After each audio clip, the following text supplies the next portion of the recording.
Shalom, shalom. Peuple de Dieu, nous vous bénissons de la part du Seigneur et prions pour que la grâce de Dieu soit votre partage partout où vous nous suivez.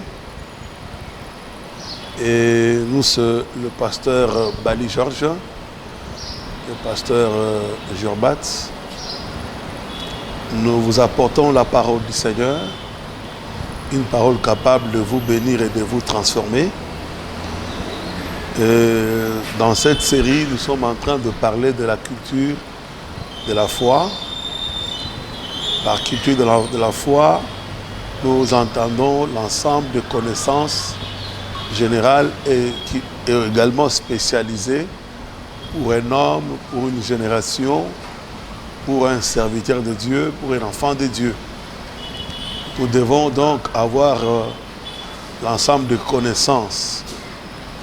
On ne doit pas avoir des connaissances limitées et de telle sorte que ça devient finalement une ignorance, alors que nous savons que le peuple périt faute de connaissances. Voilà pourquoi il y a des connaissances générales que nous devions avoir, mais également chercher à les approfondir et pour les spécialiser pour notre vie, en vue de les transmettre aussi à d'autres générations qui viennent. Et cela est très important parce que ce que vous devez comprendre, c'est que la foi que nous avons reçue, Jude, lorsqu'il nous en parle, écoutez ce qu'il déclare. Par exemple, Jude déclare quelque chose de très important. Il dit, je vais le lire avec vous, Jude, verset 3. Il dit ceci: Bien-aimés, alors que je désirais vivement vous écrire au sujet de notre salut commun, je me suis senti obligé de vous envoyer cette lettre pour vous exhorter à combattre pour la foi qui a été transmise au sein une fois pour toutes.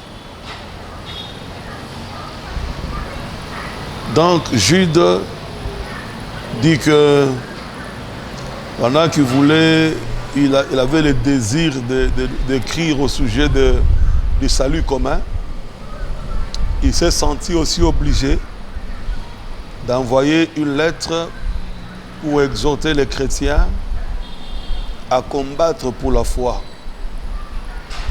Donc, le combat de la foi, c'est un combat légitime, un combat authentique, un combat nécessaire, parce que le diable, ce qu'il veut, c'est que nous puissions abandonner la foi, nous puissions délaisser la foi, nous puissions même arrêter de croire.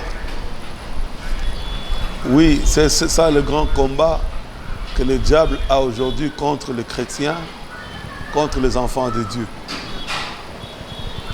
Voilà pourquoi Jude dit qu'il a senti réellement qu'il y avait une nécessité pour écrire quelque chose là-dessus, pour appeler les gens à combattre. Mais pas seulement Jude, mais aussi, tu vas comprendre que même l'apôtre Paul, quand il écrivait à Timothée, il demandait également à Timothée de combattre les bons combats de la foi. Il savait que c'était important pour Timothée de combattre les bons combats de la foi. Alors, parce que cela était important, Timothée devrait le comprendre. Comprendre que la foi était menacée. Comme la foi est menacée, il faut qu'il y ait des gens qui s'élèvent pour non seulement en parler, mais aussi pour combattre. Combattre pour cette foi-là, de manière à pouvoir les garder. Avoir la garder plutôt. Et ça, c'est très très important. Sinon, si on ne garde pas la foi, c'est fini. nous sommes emportés loin de Dieu, loin de sa parole. Alors, qu'est-ce que nous devenons sans la foi? Sans la foi en Dieu. Hein? Qu'est-ce que nous devenons sans la foi en Dieu? Et Paul montre l'origine de la foi de son enfant, qu'il a appelé enfant légitime. Il dit que d'abord, il connaissait les saintes lettres qui le prédisposaient à croire. Dans la vie, il y a des discours nécessaires à entendre, à écouter, parce que ça nous prédispose à la foi, à croire véritablement et à nous enraciner davantage. Donc, la foi, nous devons combattre pour la foi, car cela est vraiment important de le faire aujourd'hui. Si on ne le fait pas, qui va le faire à notre place? Il n'y aura personne qui va le faire à notre place. Donc, la foi qui a été transmise une fois pour toutes, nous devons combattre pour elle.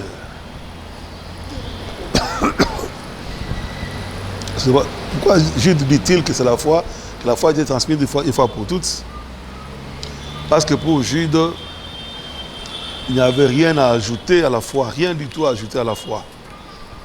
Donc il n'avait pas un besoin d'ajouter quelque chose à la foi, parce que la révélation, Dieu déjà l'avait donnée. Et il représentait un bloc monolithique, un bloc ferme, un bloc qu'on ne peut pas dissoudre et détruire comme ça, comme on veut, et puis continuer à vivre comme si de rien n'était. Nous devrons comprendre que depuis même qu'on a terminé la rédaction des Écritures, nous devons nous garder d'enlever ou d'ajouter quelque chose aux Saintes Écritures. Même Apocalypse 22, versets 18 et 19, nous dit ça, qu'on n'a rien à ajouter, on n'a également rien à étranger des Saintes Écritures de la parole de Dieu ou de l'arbre de la vie. Deutéronome chapitre 4 également, verset 2e, nous en parle.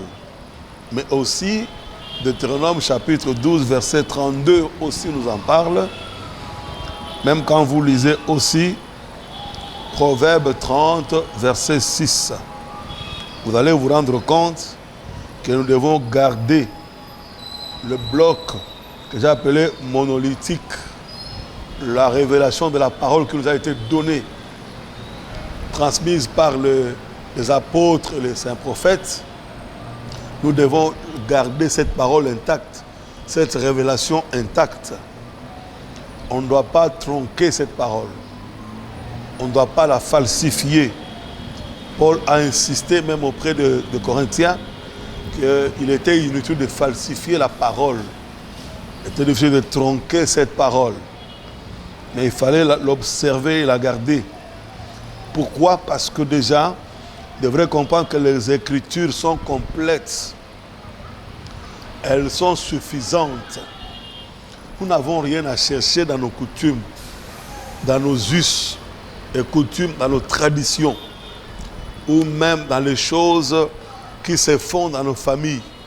Mais nous avons à puiser dans la parole, parce que toute la révélation est là, dans les Saintes Écritures, tout ce qui est utile, que ce soit pour notre enseignement, soit pour notre correction, oui, que ce soit pour notre édification, que ce soit pour que nous puissions régler notre conduite.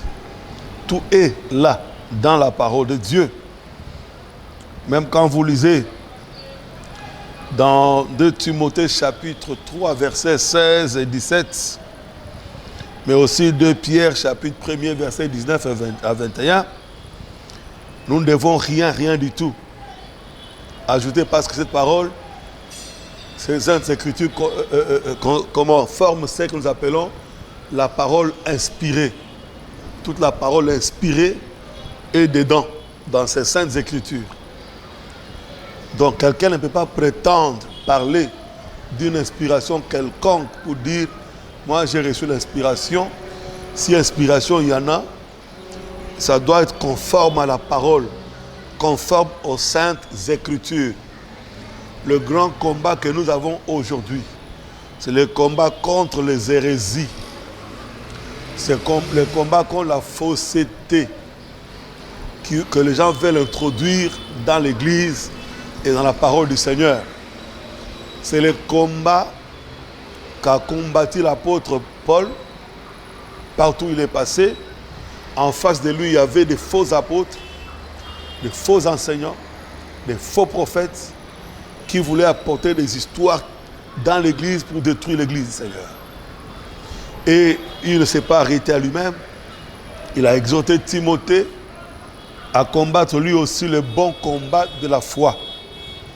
Vous comprenez maintenant pourquoi et en quoi consiste ce combat.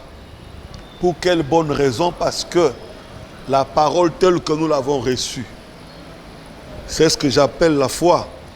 Cette foi qui est fondée dans cette parole de Dieu. Toute la révélation de la parole que nous avons reçue de la part de Dieu, nous n'avons rien à ajouter de nous, rien du tout. Mais nous devons au contraire faire tout pour conserver ce que nous avons reçu. Parce que tout est déjà suffisant dans la parole. Parce que tout est déjà complet dans les Saintes Écritures. Qu'est-ce qui reste maintenant aux disciples, aux serviteurs que nous sommes? Tout ce qui nous reste désormais, c'est tout simplement cette responsabilité. Cette responsabilité d'étudier la parole. Voilà. D'une part, la responsabilité de lire la parole de Dieu. C'est important de lire. Paul pouvait recommander à Timothée de lire la parole. Il disait à Timothée, avant que je vienne là où tu es, applique-toi à la lecture de la parole. C'est important de lire la parole de Dieu. De nos jours, peu de gens lisent la parole. Mais avec ce confinement ici, qui nous a été imposé par les Russes, profitons-en pour être des bons lecteurs de la parole de Dieu.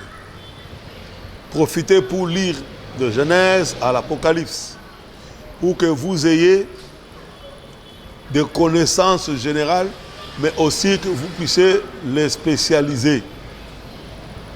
Les spécialiser pour vous. Et cela est possible. Mais il faut commencer. C'est une responsabilité qui se retrouve être la nôtre, la responsabilité à tout disciple de Jésus-Christ, tout serviteur de Dieu. Nous devons à tout prix lire la parole, mais aussi nous devons étudier la parole. Pas seulement la lire, mais l'étudier. D'après 2 Timothée chapitre 2, verset 15. Mais nous devons aussi la prêcher. 2 Timothée 4, verset 2. 2 Timothée chapitre 4, verset 2. Nous devons aussi étudier, comment prêcher la parole. C'est ce qui nous reste. La parole est déjà là. Prêchons la parole. Ne prêchons pas nos coutumes, pas nos histoires à nous, pas nos choses. Non, bien-aimés. Prêchons la parole de Dieu. Et nous devons également assurer la préservation de la parole. Travailler pour que la parole de Dieu ne soit pas emportée, qu'elle ne disparaisse pas. C'est comme ça que Paul disait que la parole de Dieu habite parmi vous abondamment, s'adressant aux Colossiens. Que la parole de Dieu habite parmi vous abondamment. Nous devons nous assurer que la parole a été préservée et qu'elle habite parmi nous. Elle est avec nous. Elle est en nous. Elle est pour nous. Nous la pratiquons. Et pour tout cela, il faut avoir la foi. Voilà pourquoi nous insistons sur la culture de la foi. Qu'on doit non seulement nous-mêmes expérimenter, mais que nous devons perpétuer. Oui, pour transmettre cela à des générations à venir, à nos fils spirituels, à nos enfants spirituels. Je disais que nous devons prêcher la parole et la préserver à tout prix. La lire, l'étudier, la préserver, la pratiquer. Ça, c'est notre devoir. Aider aussi les autres à la connaître et aussi à la pratiquer. Donc, parce que la foi a été transmise une fois pour toutes, nous devrions, nous qui l'avons reçue aussi, à notre tour, faire comme nos prédécesseurs. Oui, bien-aimés. Nous ne devons pas être victimes ou soit à la base de la perte de vitesse de la foi. Pour que les gens commencent à croire à autre chose qu'aux Saintes Écritures. J'insiste qu'elle est suffisante, la parole. Les Saintes Écritures. Il n'y a rien à ajouter. L'inspiration, c'est là, c'est ça, les Saintes Écritures même. Nous n'avons rien à ajouter du tout. Rien. Que Dieu nous aide pour ça. Alors vous comprenez pourquoi l'apôtre pouvait insister pour dire, même Jean aussi, pouvait insister. Nous comprenons pourquoi Jean, dans l'Apocalypse, au chapitre 3, le verset 3e, il dit à l'église de Sardes, rappelle-toi donc comment tu as reçu et entendu la parole. Garde-la et répands-toi. Rappelle-toi donc comment tu as reçu et entendu la parole. Ça, c'est très important. Garde-la. Waouh! Garde-la. Mais l'Église devait se rappeler comment il avait reçu. Dans quelles conditions. Ce n'était pas dans les conditions faciles que la parole avait été prêchée à Sardes. Mais ceux de Sardes qui avaient écouté la parole devraient de temps en temps se rappeler de la parole. Voilà pourquoi nous vous demandons, vous aussi à la maison, partout où vous êtes, rappelez-vous toujours de la parole. D'ailleurs, c'est l'une des missions assignées au Saint-Esprit.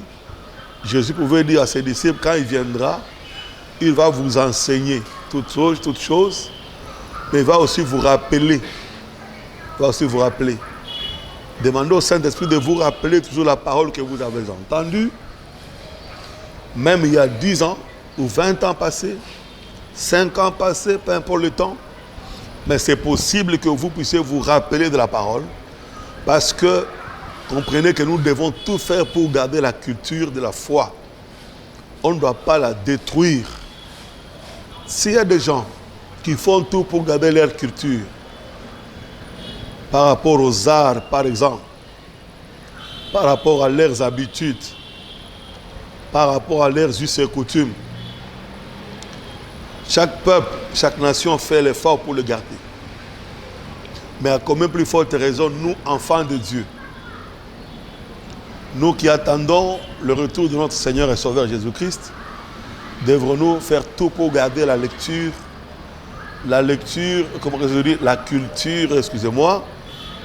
de la foi. Et cela est très important aujourd'hui de pouvoir garder cela. Et quand je lis avec vous dans 1 Timothée,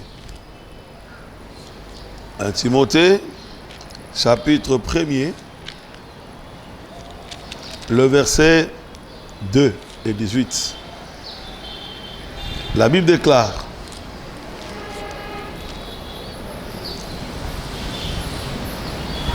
à Timothée, mon enfant légitime en la foi, que la grâce, la miséricorde et la paix te soient données de la part de Dieu, le Père, et de Jésus-Christ notre Seigneur.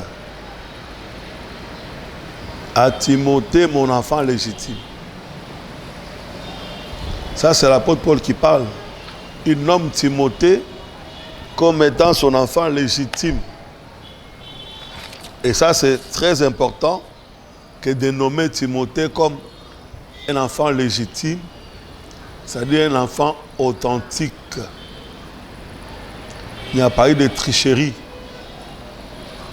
pour que Timothée devienne l'enfant de l'apôtre Paul. On n'a pas besoin aujourd'hui que les gens trichent avec l'histoire, s'approprient des enfants spirituels qui ne sont pas les leurs. Mais ils doivent tout faire, les hommes de Dieu, à pouvoir engendrer de véritables enfants. Lorsque vous engendrez de véritables enfants, au travers de la parole, au travers de l'évangile, ça sera un grand bénéfice, un grand avantage. Parce que ces enfants-là pourront vous écouter et vous faire confiance. Vous allez comprendre pourquoi l'apôtre Paul avait confiance en Timothée. Il dit par exemple à Timothée que toi, Timothée, tu n'es pas n'importe qui. Laissez-moi lire le verset 18 d'abord. Le verset 18 déclare: la recommandation que je t'adresse, Timothée, mon enfant, selon les prophéties faites précédemment à ton sujet, c'est que d'après elles, tu combattes le bon combat. Au verset 19, il est écrit: en gardant la foi et une bonne conscience. Cette conscience, quelques-uns l'ont perdue et ils ont fait naufrage par rapport à la foi. Donc, les prophéties qui avaient été données concernant Timothée parlaient aussi du combat de la foi. Timothée devrait se rendre compte et savoir qu'il y aurait des ennemis de la foi qui allaient s'élever pour combattre la foi, pour que la foi ne puisse plus exister, ne puisse plus demeurer, pour que les gens croient aux mensonges, croient aux hérésies. Et c'est ce qui s'est fait aujourd'hui. Mais pour que cela soit assuré, il fallait que Paul ait un enfant légitime, authentique. Parce que si vous n'avez pas un enfant authentique, un enfant qui est passé par beaucoup d'écoles, plusieurs écoles, avant de venir comme nous en voyons aujourd'hui, non, je n'en disconviens pas, qui cherchent l'adoption de la paternité, ils veulent que les gens les adoptent. Mais il en restera toujours quelque chose. Ça sera difficile que vous puissiez imprimer ce qui est réellement totalement à vous, à ces enfants-là. Alors que pour quelqu'un que vous avez pris dans le monde, à qui vous avez prêché l'évangile, qui a cru au Seigneur, vous lui prêchez, vous lui enseignez les ABC de l'évangile. Cela, il lui sera difficile de se détourner de vous, d'aller ailleurs et commencer à faire autre chose. Voilà pourquoi ce terme, toi mon fils, toi mon enfant légitime. Bien aimé, il ne suffit pas de dire tel est mon fils, excusez-moi, tel est mon fils ou tel est mon père. Mais est-ce que la relation est-elle intime? Si elle n'est pas intime, bien aimé, il y a moyen de rectifier le tir. Parce que si elle n'est pas intime, c'est-à-dire qu'il y a de l'hypocrisie, il y a du faux. Il y aura du faux sortira de la médiocrité. Et la médiocrité, c'est ce que nous décrions aujourd'hui. Et ça, c'est des choses à combattre aussi dans la foi. Par Timothée. Timothée qui est l'enfant légitime de l'apôtre Paul. Il a eu Timothée comme fils légitime, enfant légitime, mais aussi Tite. Il appelle aussi Tite comme ça. Mais quand on est enfant légitime, le père connaît les parler de Dieu, connaît la révélation, connaît ce que Dieu a dit à votre sujet. Et cela lui permet de vous orienter, de vous encadrer pour votre avenir meilleur. Pour que vous ne sortiez pas du cadre déjà établi qui vous permet de faire un bon travail pour maintenir la foi ou cette culture de la foi. Et ça, c'est très important. Je m'adresse ici à tous les enfants légitimes de leur père spirituel. Regardez et souvenez-vous de ce qu'on vient de lire dans l'Apocalypse. On demande à l'église de Sardes de se rappeler ce qu'il avait entendu comme parole. Et de comment, non seulement ce qu'il avait entendu, et de comment avait-il reçu cela. Le tout n'est pas d'entendre. mais c'est également de recevoir. Il y a des gens qui entendent. Vous pouvez être en train d'enseigner, en train de prêcher, mais il y a des gens qui entendent. Mais combien reçoivent?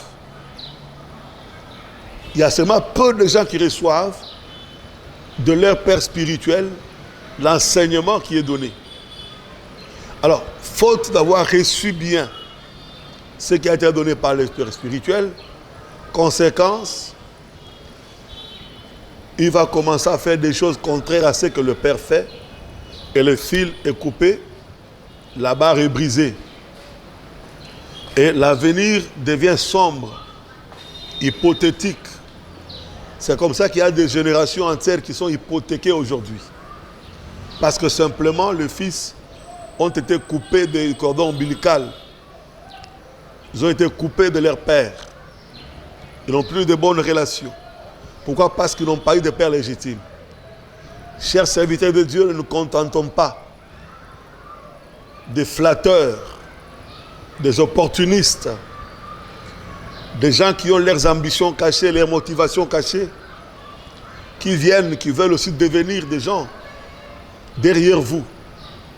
Faites un effort. Travaillez avec ceux qui sont à vos pieds. Ceux que Dieu vous a envoyés. Ceux qui vous font confiance. Inculquez-leur la parole. Travaillez dans leur vie. Que cela prenne le temps que ça pourra prendre. Mais comme la parole est une sémence, elle finira par produire. Lorsqu'elle va produire, ce sera difficile que quelqu'un puisse enlever cette sémence que vous avez plantée en eux.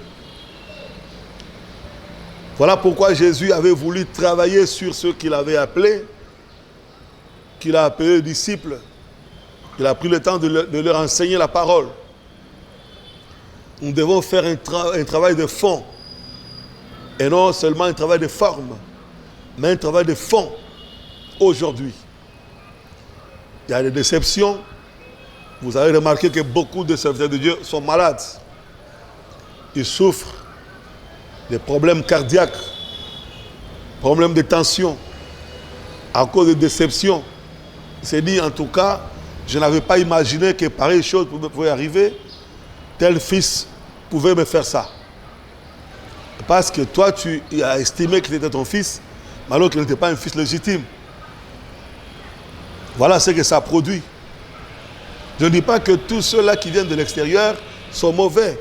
Il y en a qui s'adaptent, qui se dépouillent. Ils deviennent comme des petits enfants, ils acceptent d'apprendre, de recevoir la sémence de ses pères qui les a adoptés.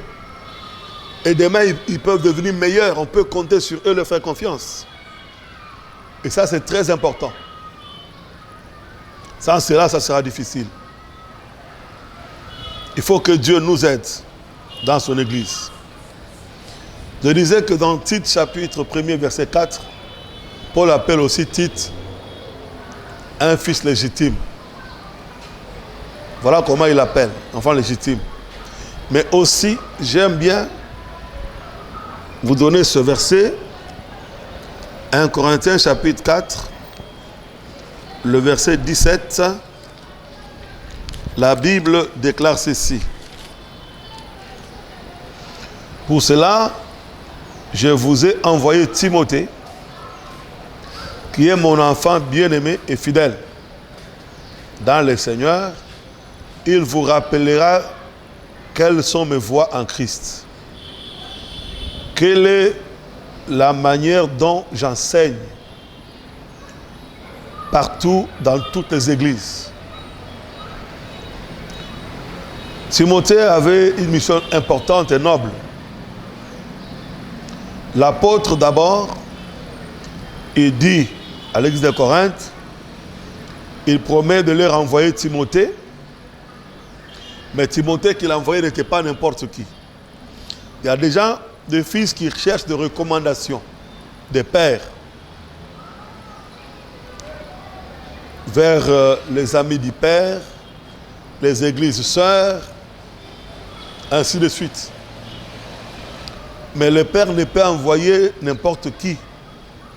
Seulement un fils en qui il a confiance. Un fils dans lequel le Père se reconnaît. C'est ce que l'apôtre Paul fait ici. Il dit, je vous envoie Timothée, qui est mon enfant, non seulement légitime, mais bien-aimé. Vos fils, faites un effort pour essayer de modifier votre relation, d'améliorer votre relation avec le Père. Ça, c'est très, très important pour vous.